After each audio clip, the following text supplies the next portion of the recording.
So our story hasn't changed much from the last time we spoke.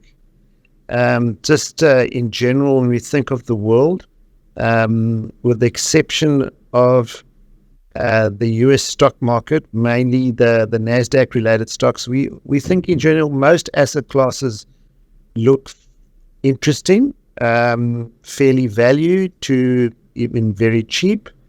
And the only concerns we have is that um, the 7 or 8 stocks that have led the charge in the S&P, which we have no exposure to, kind of distort the performance in global markets.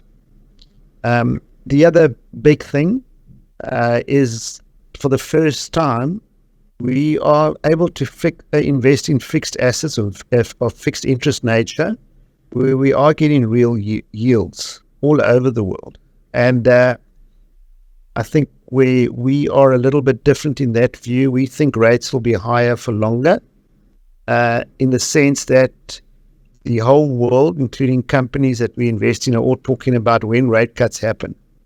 And so far as we've seen, the two main drivers of inflation, which is price stability broken up between inflation and basically employment, both those indicators seem to be quite robust.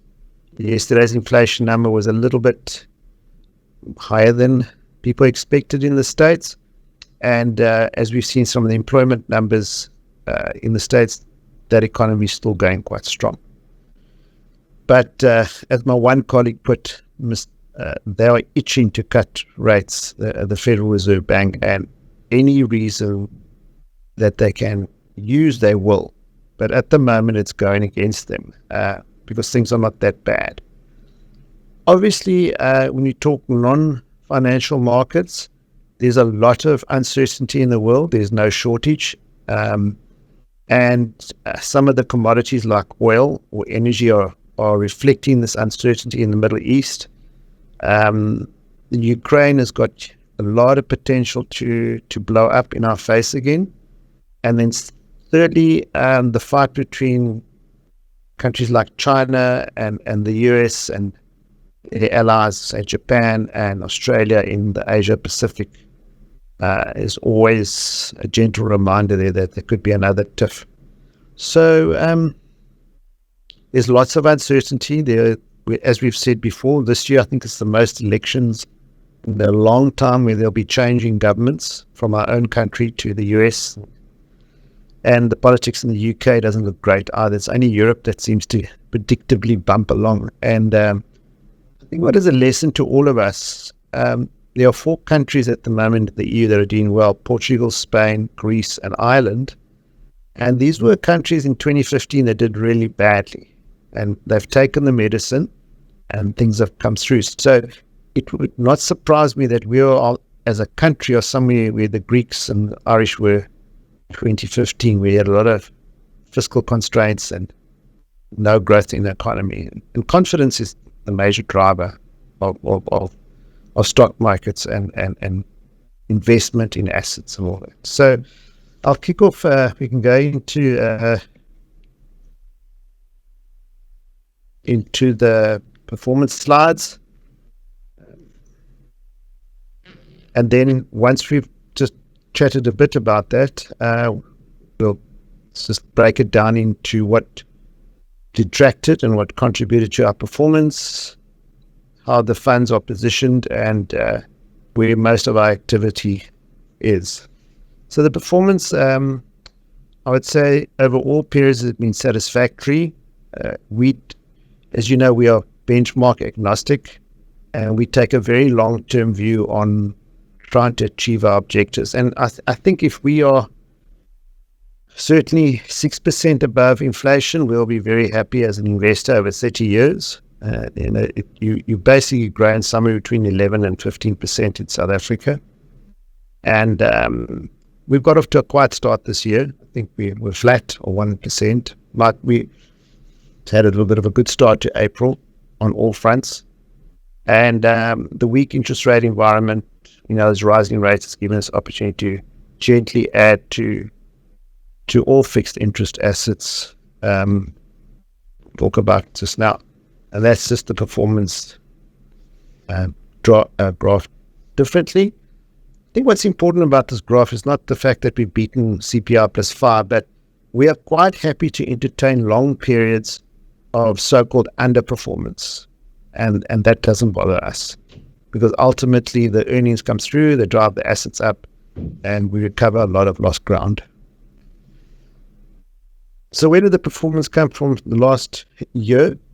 Pleasing, it came from a South African investment that's listed here, but really is an offshore asset, Aylett, made up of mainly two assets: Pension Fund Corp, which insures pension fund liabilities in the UK, and British American Tobacco.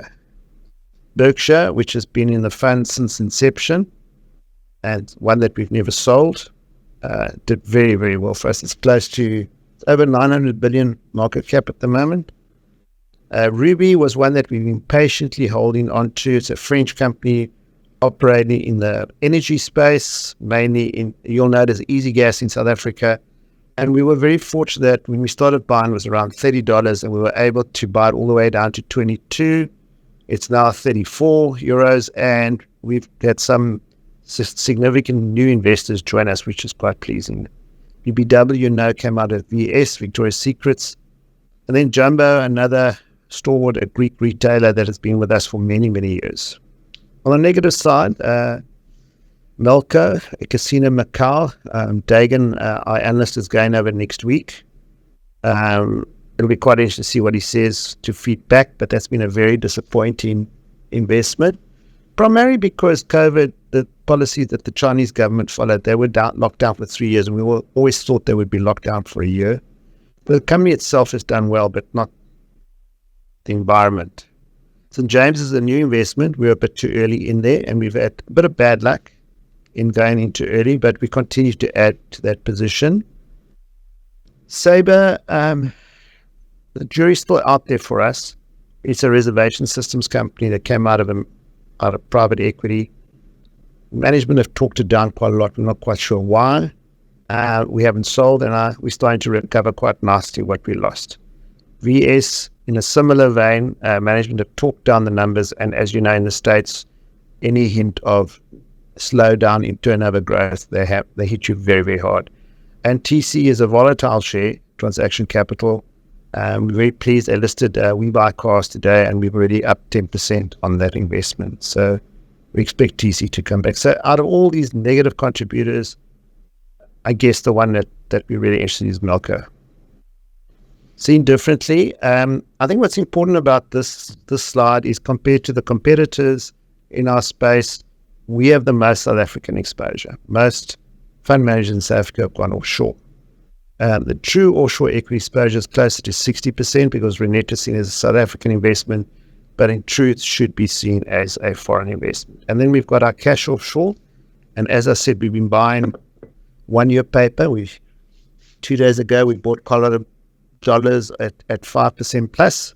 And that looked like quite a good buy after that negative announcement on inflation.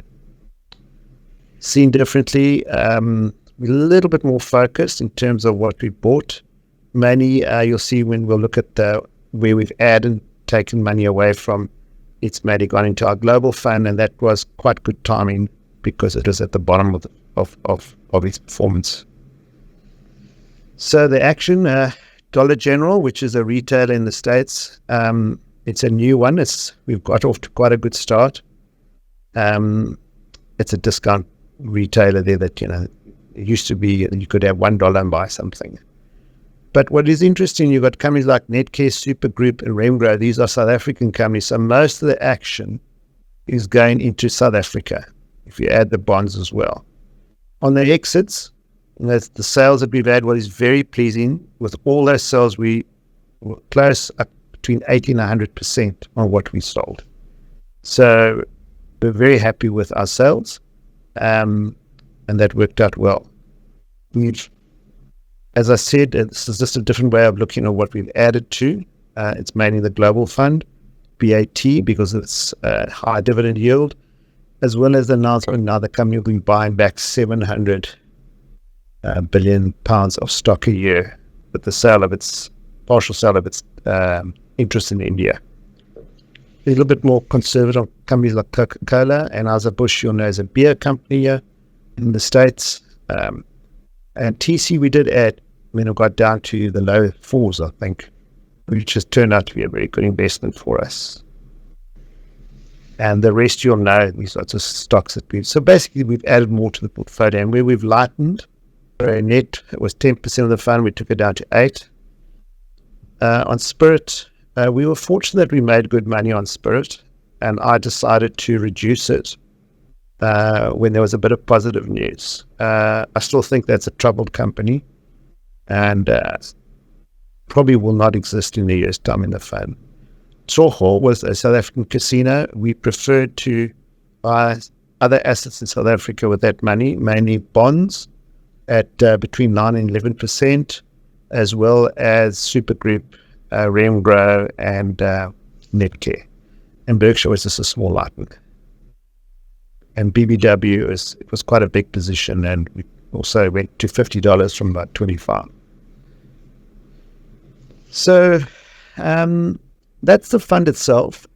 As you know, we're not top-down investors. We like to look at assets from bottom up, try understand the economics behind those assets, and then try value the cash flow of those, the free cash flow, if I may add, on those assets from now to eternity, and then come up with a valuation, building quite a big margin of safety in your thinking.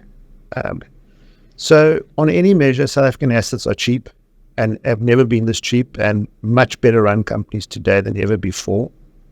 As I said, the interest rate markets, I think, are quite attractive. And everyone is very negative on South Africa, locals and offshore investors. So should there be some interest after the election, should there be some interest in emerging markets, and should rates go down in the States, there is no doubt that some money will come this way. The yield on the fund is very high. In the past, I've shown up to 10 slides, up to 10 counters in the fund earning in excess of 5 to 10% on their price. So also we think that investors are getting used to the higher rates, in other words, of interest, and are moving from equity into fixed interest. So we continue to look offshore for assets that are out of favor. We find that we are buying assets that we know well in the fund and adding to them instead of adding new investments at the moment. And I think that suits us well. And in Bravata, any excess cash is going into South African assets. We have not been buying US assets or European assets. In fact, we've been lightening and selling as a general rule of thumb. The question that keeps on being asked is, how do we prepare ourselves for an election like we've got coming forward?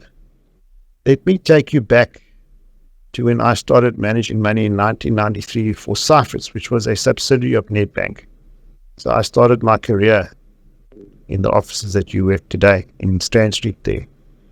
And before that, South Africa had gone through many, many crises, from the Soweto riots, Sharpeville crisis in 1961, and international crises like long-term capital, the barge crisis, the tequila crisis in Mexico.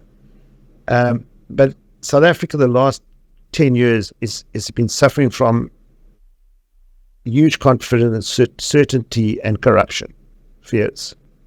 And as you'd expect, there's a lot of future forecasting in the elections that certain parties will get certain votes, and every day that target moves.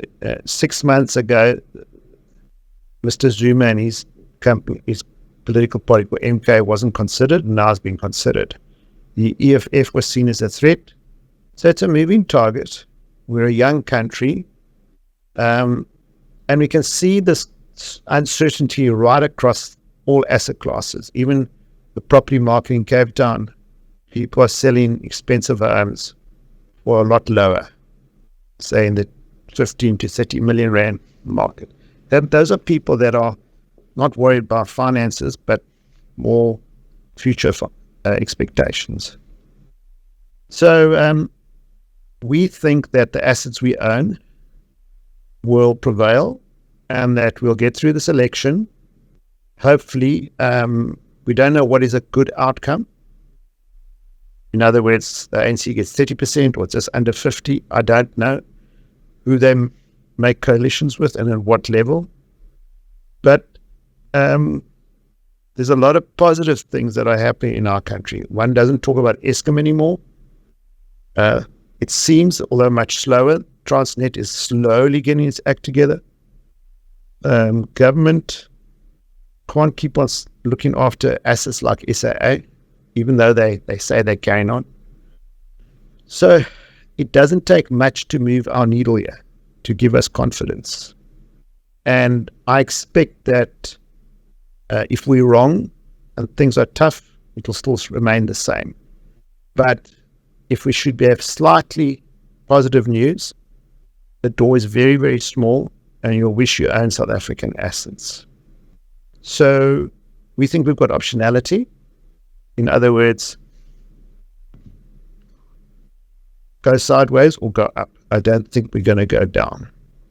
That said, as you know, I'm very uncomfortable making top-down forecasts, macro forecasts. And we like to buy the assets and let the managers of those assets worry about the top-down issues. They've done it before and they'll do it again. So looking forward, I think the fund is well placed. It's enjoying good flows from investors. And I would say we are quietly confident with the latent value in the fund. There's a lot of latent value there, and that's not being reflected.